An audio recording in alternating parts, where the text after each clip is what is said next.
Saudi আরব এবং সংযুক্ত আরব আমিরাতকে বেছে নিয়েছি। বিদেশে বসেই দেশের ইলিশ খেতে পাবেন সৌদি আরব ও সংযুক্ত আরব আমিরাতে অবস্থানরত বাংলাদেশি প্রবাসীরা। এই দুই দেশে প্রায় ৬৬ লাখ রিয়াল হিরো অর্থাৎ রেমিটেন্স যোদ্ধারা বসবাস করেন। ছাত্র জনতার অভাবনীয় গণ অভ্যুত্থানের সময় এই রেমিটেন্স যোদ্ধারা ছিলেন অত্যন্ত সক্রিয়। শুধু তাই নয়, ৫ আগস্টের পরবর্তী ভঙ্গুর অর্থনীতিকে তারা চাঙ্গা করেছে বিপুল পরিমাণে রেমিটেন্স পাঠিয়ে।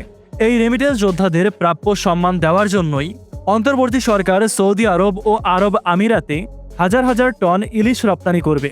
কি পরিমাণ ইলিশ যাচ্ছে প্রবাসীদের জন্য, আর তার মাধ্যমে কি পরিমাণ বৈদেশিক মুদ্রা আয় করবে বাংলাদেশ, আর ভারতের জেলেরা যাতে করে বাংলাদেশের ইলিশ ধরে নিয়ে যেতে না পারে তার জন্য বা কি পদক্ষেপ নিল অন্তর্বর্তী সরকার, এই সবই জানাবো আজকের এই ভিডিওতে।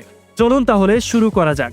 সোমবার সচিবালয়ে এক সংবাদ সম্মেলনে মৎস্য ও প্রাণী সম্পদ মন্ত্রণালয়ের উপদেষ্টা ফরিদা আক্তার জানিয়েছেন, বাংলাদেশের মানুষ যারা বিভিন্ন দেশে কাজ করছেন, দেশে যারা রেমিটেন্স পাঠাচ্ছেন, এমনকি বৈষম্য বিরোধী ছাত্র আন্দোলনের সময় বিদেশে বসেও বাংলার জনতাকে সাপোর্ট করে গেছেন, তাদের অনুরোধের পরিপ্রেক্ষিতে সীমিত আকারে ইলিশ মাছ রপ্তানির সিদ্ধান্ত নেওয়া হয়েছে। জনশক্তি কর্মসংস্থান ও প্রশিক্ষণ ব্যুরোর তথ্য অনুযায়ী সর্বাধিক প্রবাসী কর্মজীবী রয়েছে সৌদি আরবে, আর এই কর্মজীবীদের সংখ্যা প্রায় ৪৪ লাখ। আর এর পাশাপাশি সংযুক্ত আরব আমিরাতেও বাংলাদেশি প্রবাসী আছেন প্রায় আরও ২২ লাখ। এই প্রবাসীদের জন্যই ইলিশ রপ্তানি করবে অন্তর্বর্তী সরকার।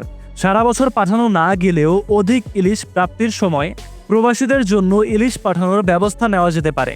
মৎস্য ও প্রাণী সম্পদ মন্ত্রণালয় থেকে প্রাথমিকভাবে এ দুটি দেশে মোট ১১,০০০ মেট্রিক টন ইলিশ রপ্তানির জন্য বাণিজ্য মন্ত্রণালয়ে সুপারিশ করা হবে। এই দুটি দেশের জন্য আমরা ১১,০০০ মেট্রিক টন দিতে চাই। চলতি বছরের আগস্ট, সেপ্টেম্বর ও অক্টোবরের প্রথম সপ্তাহ সময়ের মধ্যে যা কার্যকর করার পরিকল্পনা রয়েছে। এরপরে অন্যান্য দেশে পাঠানোর বিষয়েও আলোচনা হবে। শুধুমাত্র তাই নয়, এতদিন বাংলাদেশে যখন ইলিশ মাছের প্রজনন সময় মাছ ধরার নিষেধাজ্ঞা থাকে, সেই সময় ভারতের জেলেরা অবাধে ইলিশ মাছ ধরে নিয়ে যেত। এখন থেকে সেটা আর সম্ভব নয়। সোমবার সচিবালয়ে এক সংবাদ সম্মেলনে উপদেষ্টা ফরিদা আক্তার আরও জানিয়েছেন, ভারতের সঙ্গে মিল রেখে এবার সাগরে মাছ ধরার নিষেধাজ্ঞার সময় ঠিক করেছে বাংলাদেশের অন্তর্বর্তী সরকার।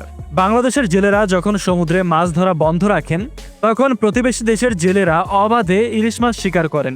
শুধুমাত্র তাই নয়, মাঝে মধ্যেই ঢুকে পড়েন বাংলাদেশের জলসীমায়ও আর ধরে নিয়ে যান বিপুল পরিমাণে ইলিশ।